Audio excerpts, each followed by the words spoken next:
warahmatullahi wabarakatuh. Halo sahabat rumah belajar, kenalkan saya Fira Wibawanti. Saya berprofesi sebagai guru bidang studi mata pelajaran biologi di SMA Negeri 3 Kota Serang.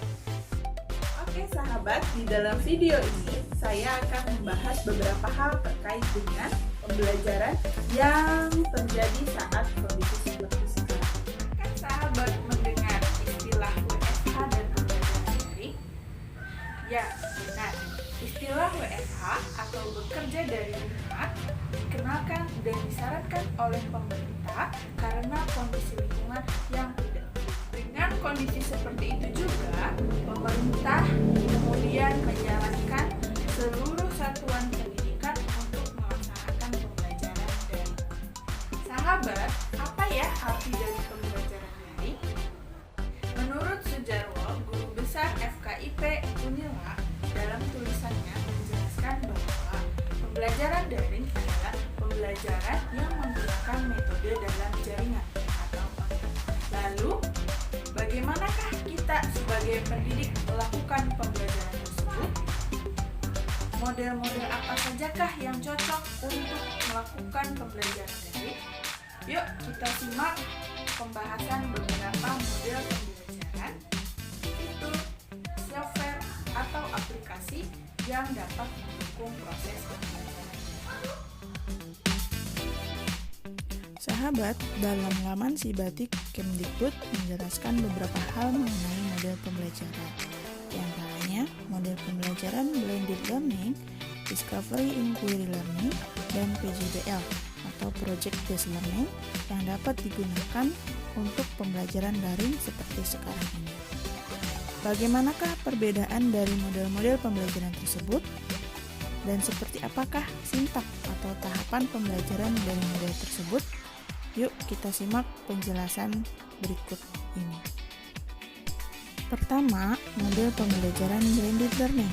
Blended Learning adalah pembelajaran yang menggabungkan berbagai teknologi dan dalam proses pembelajarannya mengkombinasikan pembelajaran tatap muka dan pembelajaran online. Kemudian, sintak model pembelajaran ini terdapat 3 tahap, yaitu seeking of information atau pencarian informasi dari berbagai sumber secara online maupun offline. Yang kedua, acquisition of information atau menemukan, memahami informasi, dan mengkomunikasikan kembali informasi yang didapat. Terakhir, synthesizing of knowledge atau mengkonstruksi pengetahuan dari hasil analisis, diskusi, perumusan, kesimpulan dari informasi yang diperoleh. Model pembelajaran yang kedua yaitu Discovery Inquiry Learning. Discovery Inquiry Learning adalah model pembelajaran yang mengarahkan dan membimbing peserta didik untuk menemukan sendiri jawaban dari permasalahan yang diberikan. Tahapannya adalah stimulasi berupa pertanyaan terkait materi sebagai acuan peserta didik dalam membuat persoalan sendiri, kemudian identifikasi masalah terkait materi, mengumpulkan informasi dan data yang relevan baik secara online maupun offline, pengolahan informasi dan data, verifikasi data, dan generalisasi atau menarik kesimpulan yang dibimbing dengan guru. Model pembelajaran yang ketiga yaitu PJBL atau Project Based Learning. PJBL adalah model pembelajaran yang berpusat pada peserta didik untuk membuat proyek atau melakukan investigasi secara mendalam terkait materi pembelajaran. Sintak PJBL terdiri dari 6 tahapan, yaitu pengenalan masalah dengan cara memberikan pertanyaan yang menantang terkait topik yang disesuaikan dengan realita. Kemudian mendesain perencanaan proyek, penyusunan jadwal proyek, mengawasi jalannya proyek, penilaian terhadap produk yang dihasilkan, dan evaluasi. Sahabat, dari ketiga model tersebut, sahabat bisa menggunakannya untuk pembelajaran daring. Hanya saja harus disesuaikan dengan kompetensi dasar dan indikator pencapaian kompetensi yang diinginkan oleh model pembelajaran. Sahabat juga dapat menggunakan fitur software atau aplikasi untuk mendukung pembelajaran daring. Fitur software atau aplikasi yang sahabat dapat gunakan diantaranya fitur yang ada di rumah belajar, sumber belajar, untuk mencari video pembelajaran terkait dengan materi, kemudian ada kelas maya atau kelas digital untuk membentuk forum diskusi dan memonitor kegiatan peserta didik, kemudian bank soal untuk melakukan assessment atau evaluasi pembelajaran, kemudian ada laboratorium maya untuk melakukan percobaan.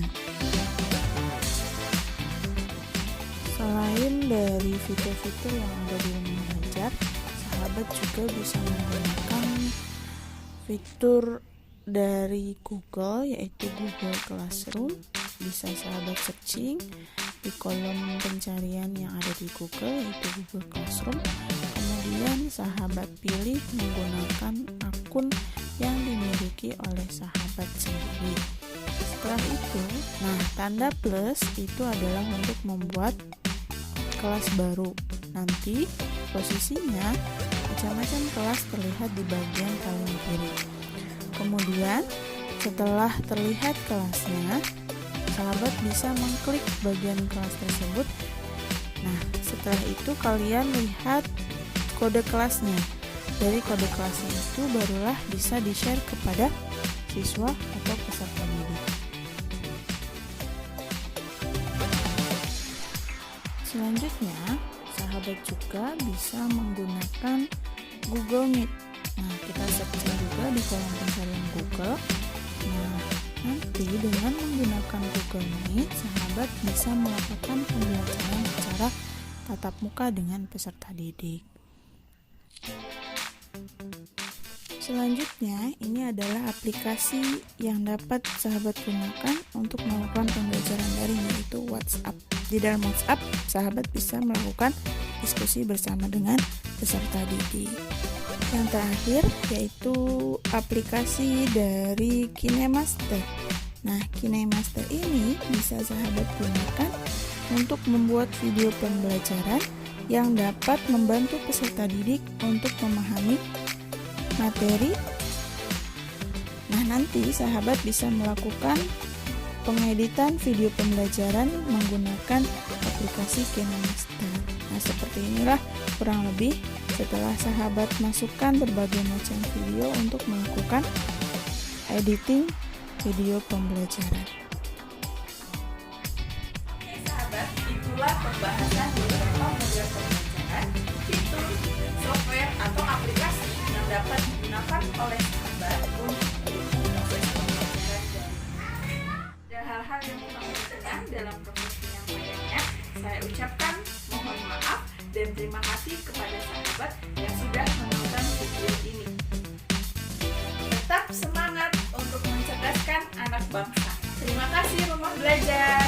Belajar untuk semua, belajar di mana saja, belajar kapan saja, belajar dengan siapa saja. Wassalamualaikum warahmatullahi wabarakatuh.